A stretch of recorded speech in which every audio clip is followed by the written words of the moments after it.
Hoje iremos ver a atividade glossário. O módulo dessa atividade, a glossário, permite que os participantes possam criar e manter uma lista de definições, a exemplo de um dicionário, ou coletar e organizar recursos ou informações.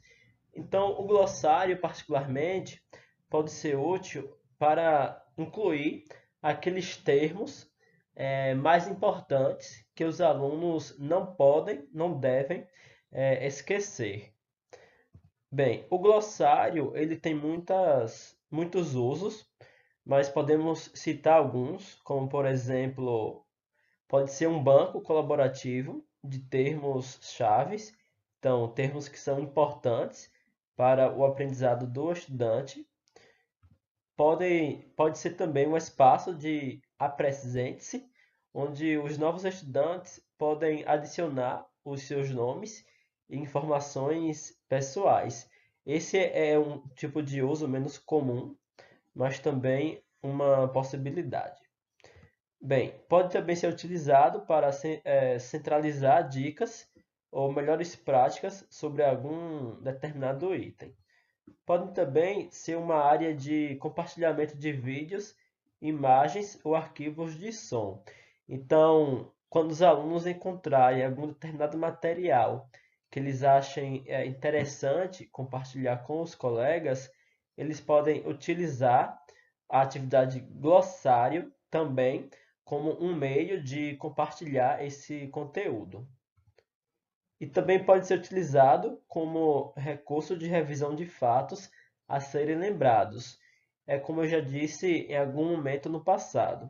Pode ser utilizado como uma área que pode armazenar aquelas informações mais importantes relacionadas a uma determinada temática e que por isso não devem serem esquecidas pelos estudantes.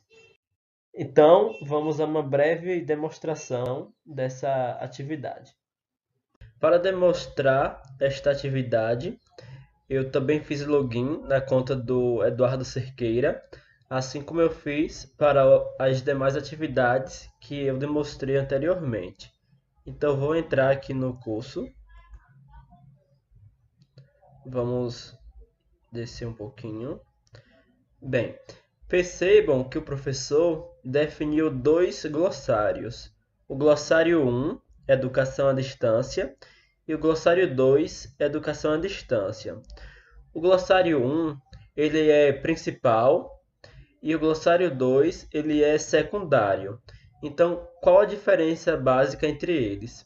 A diferença é que no glossário 1, a gente pode importar itens do glossário 2, que é o glossário secundário. Então, o glossário principal ele pode incluir itens de um glossário secundário. Isto é, o principal ele é como se fosse mais geral e o glossário secundário é como se ele fosse mais específico. Então, vamos começar observando aqui o glossário 1, clicando nele. Bem, como vocês podem perceber, atualmente existe apenas um item, que é o item empatia.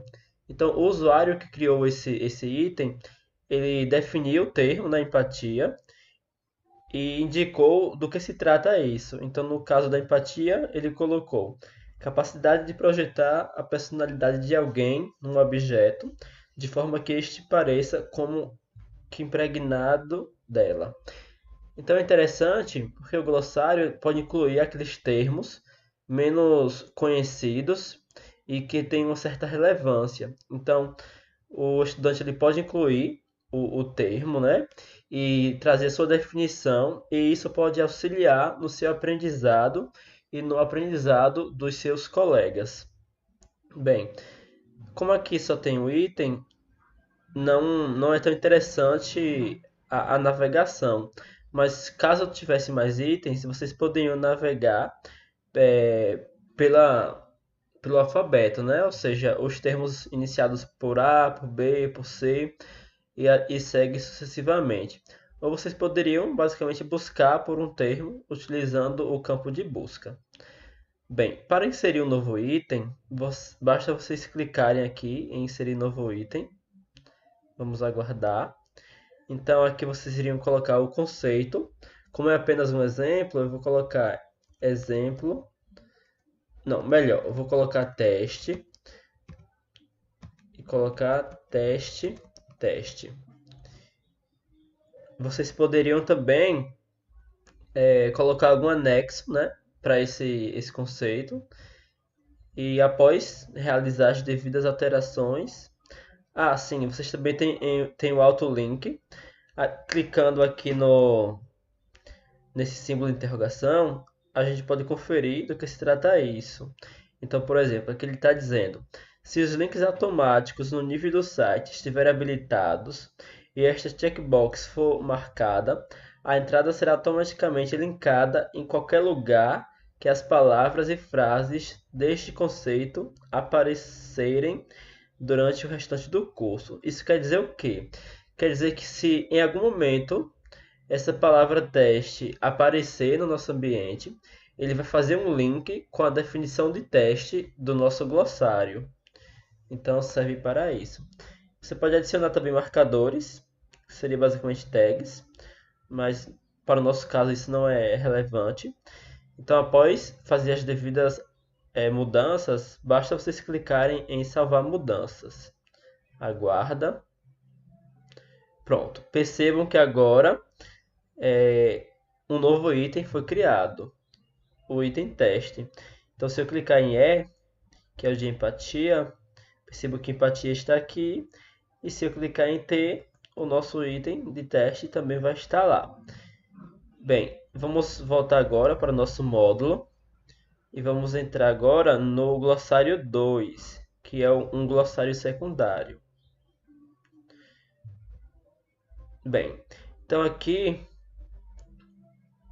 nós temos apenas um item também, que é o efeito Prime, que foi inserido pelo Levi Ackerman. Ele colocou: o efeito gerado pelo Prime refere-se à influência que é a exposição prévia e assim segue. Bem, não é importante eu ler, né, o conceito, porque é interessante que vocês vejam as possibilidades que a gente pode fazer a partir do glossário. Aqui a gente pode visualizar por ordem alfabética, por categoria também, por data de inserção e por autor. Então, vocês podem utilizar esses filtros também. Eu vou deixar por ordem alfabética e vou clicar em inserir um novo item. Bem, da mesma forma, vocês podem colocar o conceito e a definição aqui. Aqui não muda, né? São os mesmos campos que também nós vimos lá no glossário secundário. E na verdade no glossário principal. Então vamos clicar em salvar mudanças. Pronto, foi criado. Perceba agora que aqui aparece o nome do usuário, né, que criou este item. Bem, se a gente voltar lá no módulo 1 e entrar novamente no glossário 1, que é o glossário principal, percebam que não aparece quem criou o termo, o conceito. Então, isso também é uma das diferenças entre o glossário principal e o secundário. Bem, com relação ao glossário, é isso.